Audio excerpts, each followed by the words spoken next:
I bring you the greetings of Dr. Arden Biment, the director of the National Science Foundation. He regrets that he couldn't be here today, but I assure you he has a strong personal interest in this initiative. This is a very exciting day for 21st century research and education. This day has been made possible by the cooperative efforts of many people and numerous organizations. I'll be more specific about that shortly. Let me begin at the personal level. This is an emotional day for me because it makes vivid the compounding exponential advances in computer technology in less than 50 years and the enormous privilege that I have had to participate in this incredible growth of performance, impact, and ubiquity of digital computing technology from its days of infancy. As a graduate student at the University of Illinois, I played a small part in the first transistorized computer project, at least built in an academic institution, TACC II.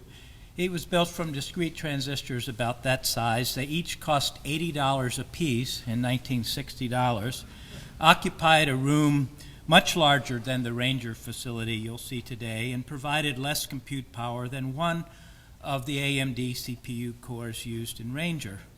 And in fact, in those days, the term core referred to a ferrite donut that constituted 1 bit of storage in main memory. I could have never imagined at that time that this would become the name for a tiny, complete central processor unit building block in today's massively parallel multi-core machines.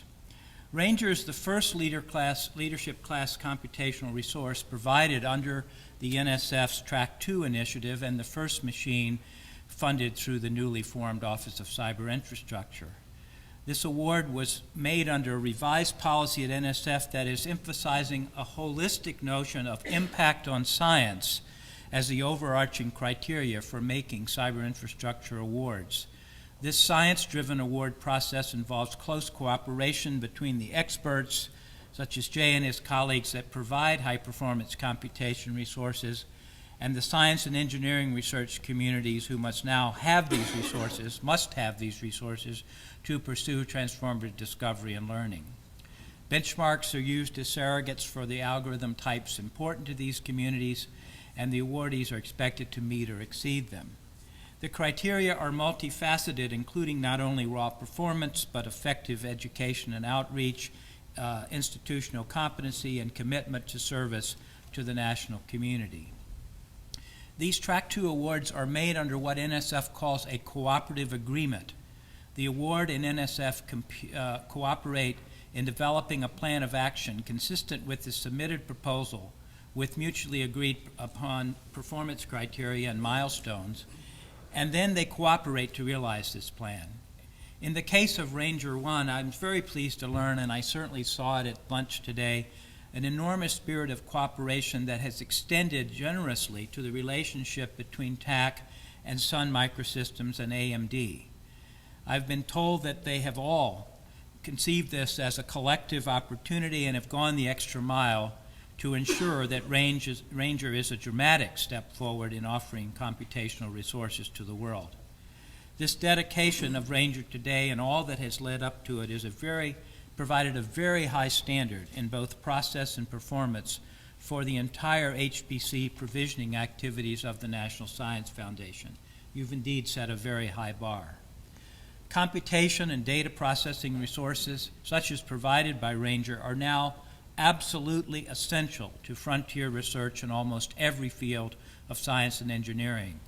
Computationally based modeling, simulation, and prediction across huge scales of time and space are the norm in exploring emergent complex systems, such as embedded in social and physical global climate change models, understanding predicting turbulent weather, understanding the universe, the fundamentals of life, and on and on.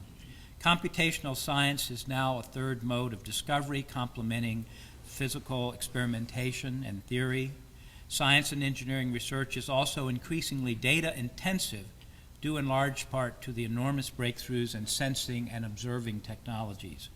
Ranger and the associated visualization services are also a tool for finding knowledge needles in enormous digital data haystacks, and then integrating these needles into spires of insight and breakthrough discovery.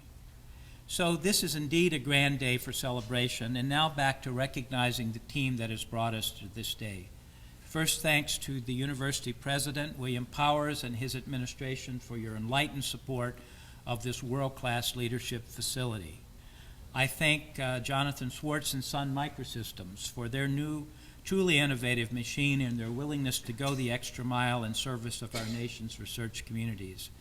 I thank Hector Reyes and AMD for his leadership class multi-core processors used here and in fact in other NSF-supported facilities, and their also extra mile mindset and strong commitment to making Ranger a superlative resource. I thank Congressman McCall and the U.S. Congress for the appropriations to NSF that provide us the opportunity to invest in our nation's future capacity to compete in our increasingly competitive, knowledge-based world. And I thank, of course, Jay Boisseau and his team at the TACC for their extraordinary competency and dedication to provide unique computational resources to this nation, and also their academic partners, the Institute of Computational Engineering and Science here at UT, directed by Tinsley Oden, the Arizona High Performance Computing Institute, directed by Dan Stanzoni, and the Cornell Center for Advanced Computing, directed by Dave Lifka. In the spirit of Ranger being a team spirit, I also want to acknowledge and thank the hard work of Steve Meacham and Jose Munoz, members of the OCI team at NSF, for structuring and presiding over a very high-quality review process, and it's obviously high quality if it lent to this award, and an award recommendation that led to the support of Ranger and their ongoing dedication to making it a huge success. Although we focused on Ranger as a facility today, it's important to realize that it is part of a larger network of resources known as the TerraGrid. It's a consortium of network resources increasingly integrated as a collective set of resources for nation's research. Ranger brings a quantum leap in the computational and memory capability of the TerraGrid and is a major step forward towards the next goal of computing at sustained rates of 10 to the 15th operations per second, the so-called petascale level. It enables researchers to use and link computers with diverse architecture, databases, and visualization facilities. Increasingly, the TerraGrid is being used transparently through web-based science gateways that are tailored to both research and education and growing number of fields. High school students can design and analyze nanostructures using the same tools as leading researchers, and even make original contributions to science and engineering, to discovery, and so forth. So I want to, again, thank everyone involved in this leadership position. This is a grand day for us all, and if now is the time for applause, the applause should be directed to this incredible team effort which we are celebrating and dedicating today. Thank you.